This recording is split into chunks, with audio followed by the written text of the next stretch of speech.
W Continente presenta los análisis y comentarios del ingeniero José Isabel Blandón y Fernando Correa. Odio. Muy buenos días, Panamá. Hoy es martes 18 de febrero, un día en el que, el coronavirus rompe la barrera de los 1.800 fallecidos, aunque mantiene el promedio del bajo el 3% en el índice de mortalidad de este virus que ayer, pues, quienes nos siguen, pues, escucharon al infectólogo panameño radicado en Estados Unidos, Gay de la Rosa, pues, hablando un poco de cuáles son las medidas necesarias que debe tener nuestro país para hacer frente a un virus como este, añadiendo que es un virus típico de la estación fría del hemisferio norte. Así que cuando puede ya llegar a Panamá él dice, llegará cuando posiblemente ya estemos cerca de una vacuna. Así que, pero de todos modos no bajar la guardia. Todo está en la limpieza de manos y no tocarse la cara, pues cuando uno está manipulando cosas. El chino que estaba perdido apareció. Parece que la dirección estaba... Migración lo encontró de una vez, así que... Gracias a lo que dijimos, se activaron todo. Se activó todo. Así que por ahí está la cosa. Don José. Buenos días, Fernando. Buenos días a toda nuestra audiencia que nos sigue por radio y por televisión. Usted que está tomando su café.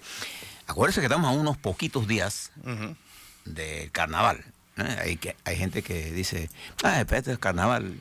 Eso, cuando usted se está poniendo viejo, piensa que nadie va a la fiesta. Hombre. Usted puede estar seguro que miles de panameños, jóvenes muchachos y muchachas, y los que no somos jóvenes, vamos a mojar, la mojadera. Ese cuento de que ya eso no era como antes. Mejor que antes. Yo creo que ahora es mejor que antes. Entonces, eso es una especie de envidia, digo yo, pues. Sí, eso es... Usted vaya y diviértase, pero ahora le vamos a dar unos consejos. Acuérdese del poeta, hombre. Sí. Acuérdese que en la carnaval... Juventud, divino tesoro que te vas para no volver, decía Rubén Darío. Antes siempre se echa de menos. Antes, la población panameña, cada 9 meses, tenía un incremento por allá por... Noviembre, diciembre. Por ahí, que el producto del carnaval. Entonces usted toma medidas. Sobre todo los muchachos, hay muchas enfermedades de transmisión sexual, use protección. Para eso están los condones. Y hay que hablar con claridad sobre eso. Y las muchachas, protéjase, no deje que 4 días de jolgorio le compliquen la vida innecesariamente. Bien, vamos un poquito sobre el coronavirus. Tengo los datos aquí, los últimos datos, y tómelo como eso. Esto fluctúa, depende de la fuente que usted consulte. Y yo les recomiendo que ustedes, para informarse de esto, busquen la página del CDC o del Johns Hopkins University o de la Organización Mundial de la Salud. La página no he podido, yo no puedo encontrar la página del Ministerio de Salud de Panamá, pero ellos tienen información también aquí en Panamá. Sí, lo tienen. Yo he seguido su cuenta de Twitter más que... Pero bueno, es que la cuenta de Twitter es una cosa... Y una página... Es una página muy distinto. O sea, es distinto, ¿no? Yo creo que una de las páginas más completas que yo encuentro es la página de la Johns Hopkins University, en donde te explican de todo. Bien, para lo que quieres saber. Le doy la última cifra. Muertes estimadas de cifras que tenemos, 1.846 infectados, 72.400 para una tasa de mortalidad de 2.4%. Sigue siendo baja. Según los expertos en epidemiología, la epidemia tiende a estar bajo control. No está bajo control todavía, pero tiende a disminuir la cantidad de casos. Eso no quiere decir que ya está resuelto. El impacto de esta epidemia en China ha sido fortísimo, igual que en las economías de Japón, de Corea del Sur, de Singapur. Ayer le demostramos la imagen de lo que está pasando allá. De Vietnam, de Camboya, porque son países cuya producción, cadena de producción, depende del suministro de algunas cosas que vienen de la República Popular China. Recuerde que la República Popular China es una de las grandes potencias comerciales del mundo. Y ayer escuchaba a los economistas hablar de que un colapso de la República Popular China tendría consecuencias impredecibles. No lo ve en corto plazo, pero no nos engañemos de lo que está pasando. Ya hablando, usted... No, termina, por favor. Ya usted verá que varias cosas están ocurriendo. Ayer comenzamos a hablarle sobre el canal. Le voy a dar las cifras ahora y se las voy a repetir para que usted la tenga en la mente. Porque cuando uno argumenta sobre estas cosas, uno tiene que argumentar sobre hechos. Y en el caso de esta situación del coronavirus, yo le sigo insistiendo.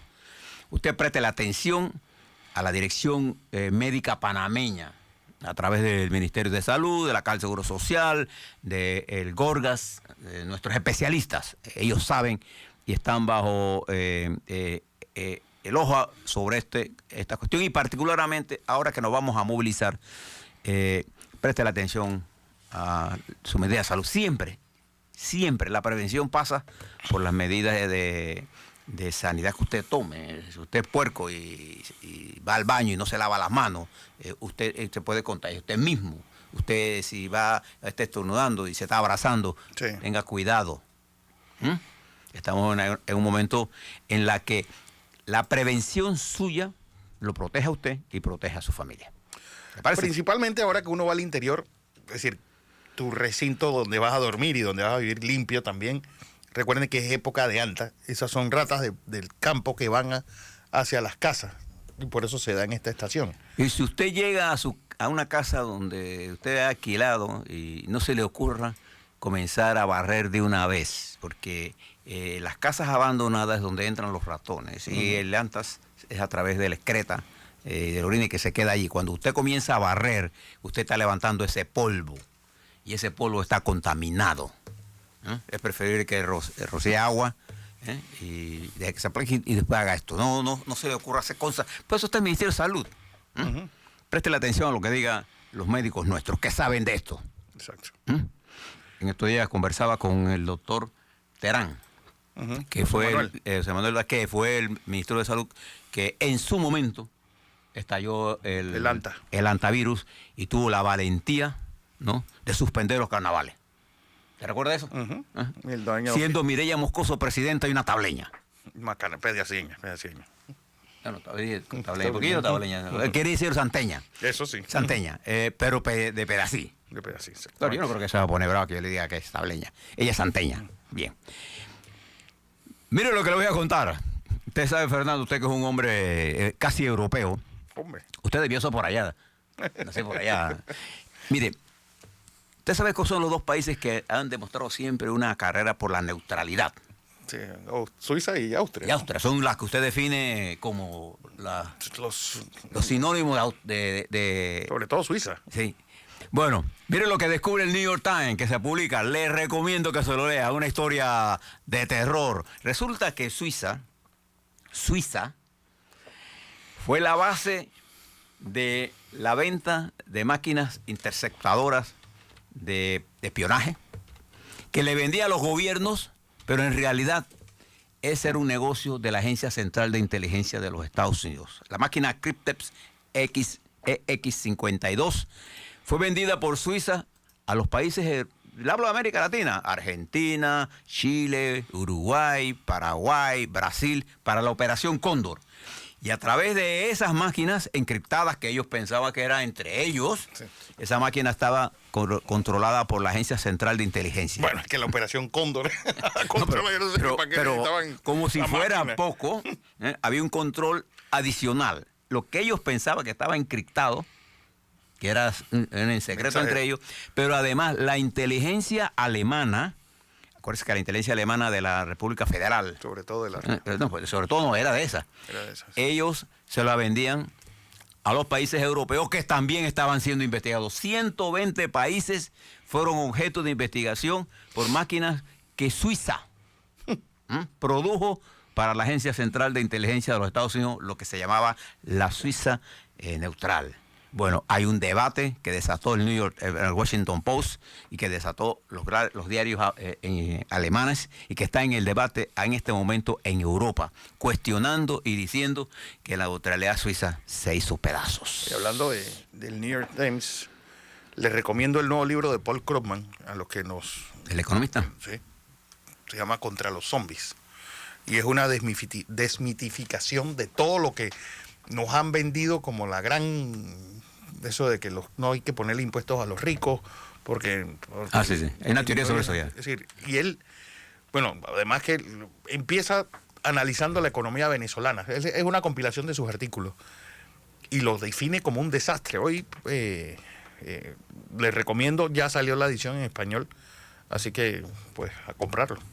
Oiga, y ahora que usted habla de impuestos, mire por dónde va la guerra comercial. Préstele atención. Además que dice él que el euro es lo peor que le pudo pasar a Europa, sobre todo a España. Es una tesis que sostiene. Mire lo que está pasando en Europa.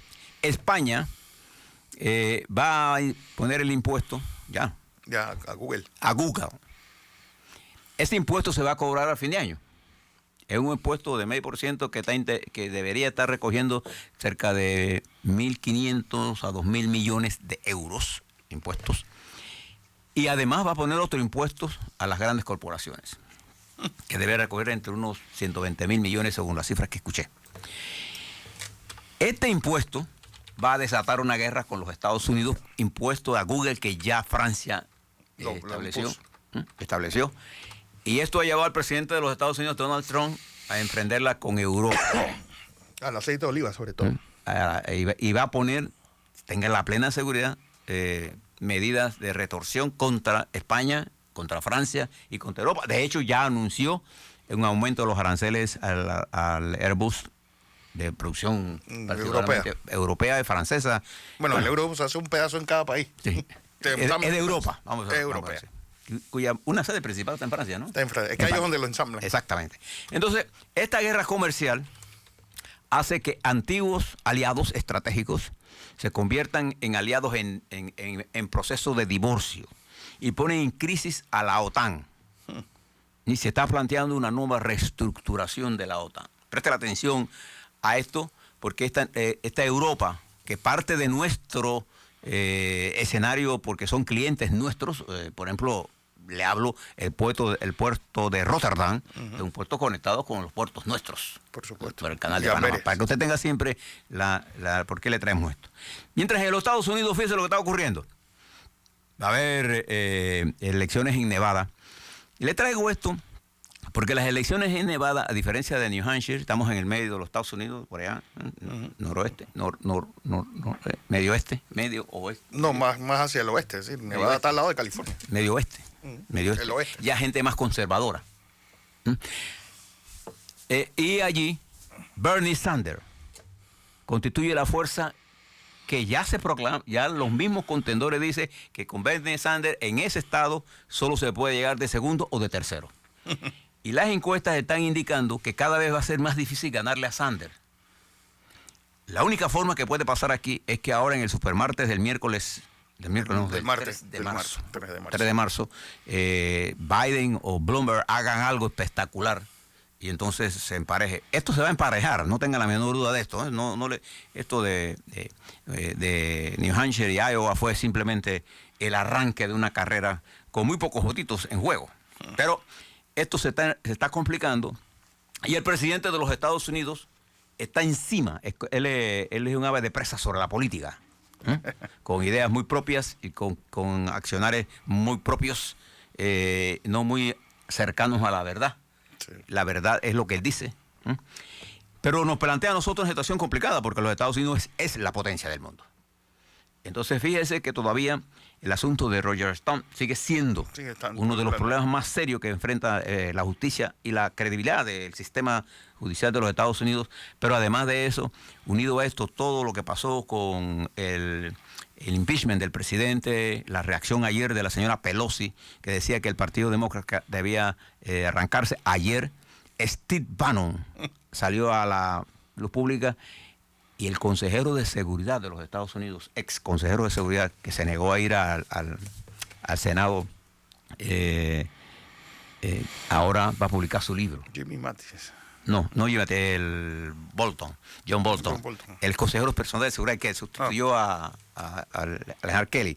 Bueno, este hombre dice que espera que no censuren el libro. Bueno, el libro ya está censurado. Sí. Para que sepa él, si es que... ¿no? Mientras el presidente de Francia, Emmanuel Macron, ¿se acuerdan de él? El hombre que hizo su partido con sus propias iniciales, bueno, y que es un líder bien preparado, joven, que llegó con mayoría casi absoluta, se enfrenta al movimiento obrero en una de las movidas más complicadas que hizo, que fue la intentar transformar la distribución de las pensiones en Francia, y todavía no ha resuelto el problema y siguen los chalecos amarillos que no pertenecen a nadie, de manera que no se puede hablar con nadie. Bueno, y además que tiene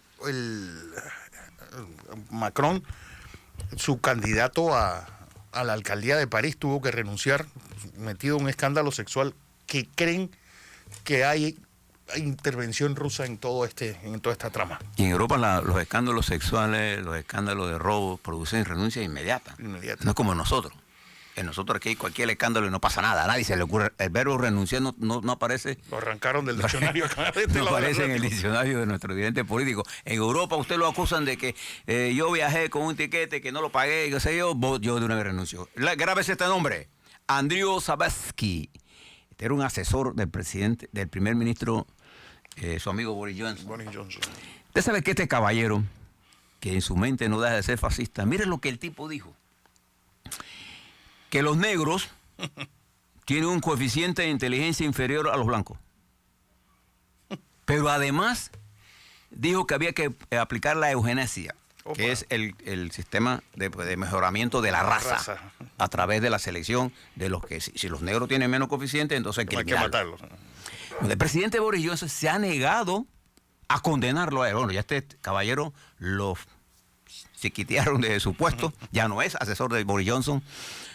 Pero hombres como estos, que se están colando en las estructuras democráticas de países que, como Inglaterra, con un sólido prestigio democrático, ¿no sé? Mira dónde quedó este caballero y cómo las fuerzas neofascistas están apareciendo en Alemania, que se consideraban ya liquidadas. Preste la atención a esto que está ocurriendo. Déjeme darle un breve recorrido por nuestra América. Eso es lo que está pasando en Brasil en este momento. Recuerda que hay una huelga de Petrobras. Los obreros de la petrolera brasileña llevan 17 días en huelga. A partir de hoy, el gremio de transporte de carga se une a esto. Y esto sí es pesado para Brasil, porque una cosa es que en 10 estados, 10 componentes de la empresa están en huelga, y una cosa es que los transportistas. ¿Y por qué los transportistas están en huelga? Porque lo que está en discusión es el precio del combustible.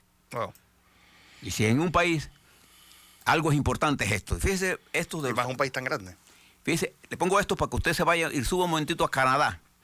En Canadá, los indígenas protestando por la construcción de un gasoducto que el señor Trudeau intenta hacer sin consultas necesarias, se han tomado todas las vías férreas. Y los que conocemos Canadá, Canadá está paralizado.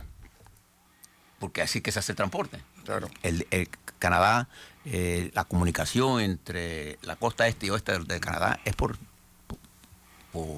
ferrocarril. Sí. Y al estar parado esto, el señor Trudeau debía ir a una reunión en Alemania, canceló el viaje. Porque no se puede ir para allá. Le doy las cifras en Bolivia. De acuerdo a la última encuesta, que no la hizo el partido MAS, para que no se engañen, la encuesta de Bolivia dice lo siguiente. El señor Arce, del partido de Evo Morales, si las elecciones fueran hoy, saldría con el 31,5%. El señor Mesa compitió con Evo Morales, saldría con el 17%. Es decir, está 14 puntos por debajo de Arce. Y la señora presidenta... Íñez, no sé Yáñez, estaría con 16%. Los dos estarían ganándole por 1% a Arce. Y fíjese lo que le voy a decir. En este momento el Tribunal Electoral boliviano se apresta a decidir si admite o no que Evo Morales corra como senador. No existe ninguna razón jurídica para impedírselo. Pero lo van a vetar. Oye, y yo no veo al secretario general de la ONU, que está hoy acá, que esté mirando esto. Bueno, que por cierto va a estar hoy acá, y en grupo de grupos agrupados alrededor de Frenadeso van a protestar frente a la Cámara de Comercio, que es donde el señor Almagro va a estar hoy. Él va a estar dando una conferencia a las 9 de la mañana. Así que hoy, pues, en el centro de la ciudad... Habrá que preguntarle al señor Almagro, ¿qué piensa de ahora el manejo que está haciendo las autoridades impidiendo que el partido MAS y sus colaboradores y sus alianza pueda correr. Porque además de eso han tomado medidas, se ha fortalecido el lawfare en Bolivia. Pero las indicaciones, ¿qué pasaría si el grupo de Evo Morales gana en la primera vuelta? ¿Gana la primera vuelta? Echaría por tierra gran parte de todas las mentiras que han dicho. Pero bueno, vamos a ver. En México se mueve entre un crecimiento económico de cero, pero lo que está creando en México indignación. ¿Se acuerda del asesinato de la mujer esta? Ahora de una niña. Y que la descuartizaron brutalmente. Bueno, apareció una niña de 7 años que iba de su escuela, desapareció y aparece asesinada y brutalmente torturada. Esto ha levantado la indignación en México. Recuerde que en las sociedades que están crispadas, basta solo que la chispa final se dé. Y ha creado, y el presidente López Obrador dijo que esto era parte del neoliberalismo. Es que se muy... O sea, muy... ¿Cómo se...? Que esto es un asesinato que tiene que ver con la violencia en la sociedad mexicana y el machismo y los femicidios que se estaban cometiendo allí. Y decirle, vamos a decirlo así, en México mueren asesinadas 10 mujeres al día. Bueno, esto está levantando en México, a pesar de que el presidente López Obrador hoy cuenta con un 70%, ¿no? 90 asesinados cada 24 horas. Y fíjese, él cuenta con un buen nivel de aceptación, mientras el presidente Piñera leía un artículo de Bloomberg que decía: mejora la evaluación de Piñera, en vez de 86, ahora 76% solo está en contra de él. Bueno, oye, que no se consuele porque no quiere. No sé, este es un consejo de bobo. En República Dominicana, para culminar en un país de aquí cerquita de nosotros, va a haber elecciones. ¿Se acuerda que la suspendieron? Porque dice que el sistema automático el sistema de votación electrónica falló. Y entonces escuchaba al expresidente hablar de echarle la culpa al PRD dominicano. A toda la oposición tenía la culpa y ellos no estaban gobernando. A Danilo. A todos estaban... Leonel Fernández, todo el mundo. Leonel estaba en contra de... Porque la esposa es la vicepresidenta. Y termino en esto. En África. ¿Se acuerdan que le dije que el secretario estaba andando por allá por primera vez? Estuvo en Senegal. Ya está en Angola y de ahí va a pasar a Etiopía. En el momento en que el gobierno de los Estados Unidos recorta la ayuda internacional. Y en el momento en el cual hay que ver las autopistas que está haciendo China en Kenia y Etiopía, sobre todo. Y mire la controversia que hay entre Colombia y Venezuela. Ayer el presidente, hay una ex senadora colombiana que está asilada en Venezuela, que se escapó hacia Venezuela. El presidente Duque pide extradición, pero se la pide a Guaidó, que no tiene control de nada. Entonces el presidente Maduro permite que ella hable nuevamente en público y esta senadora ha disparado contra el presidente Duque nuevamente, y hay una controversia que va a generar en algo peligroso. No solamente eso, sino que Venezuela hizo una especie de ejercicios militares. Yo no sé cómo tú puedes hacer ejercicios militares y decir que estás haciendo una guerra cuando no hay luz en la mayor parte de Venezuela. Y porque Maduro dice que hay un ejército de mercenarios y exmilitares venezolanos que van a invadir Venezuela desde Colombia. Bueno, ese siempre, cuando haces ese ejercicio, tú inventas el enemigo. Sí. Puede que sea cierto o no, pero lo inventas. ¿Para qué? Para tener una razón de explicación de esta movilización. De todas maneras, la situación en Colombia, toda cosa que pasa en Colombia nos interesa a nosotros. ¿Por qué?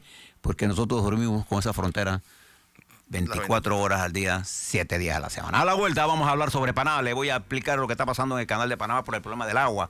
¿Qué está pasando en el mundo? ¿Cuál es el peso del canal en el mercado de transporte? Salió Lazo que dijo lo que está pasando con el informe del Fondo Monetario. ¿Y cómo debe usted manejarse en los carnavales? Desde el punto de vista médico, ya desde el punto de vista personal, de sus levantes, de lo que usted quiera hacer, ese es su problema. Así es. Porque uno va a la fiesta a divertirse. Sí. ¿Cómo se divierte usted? Allá usted.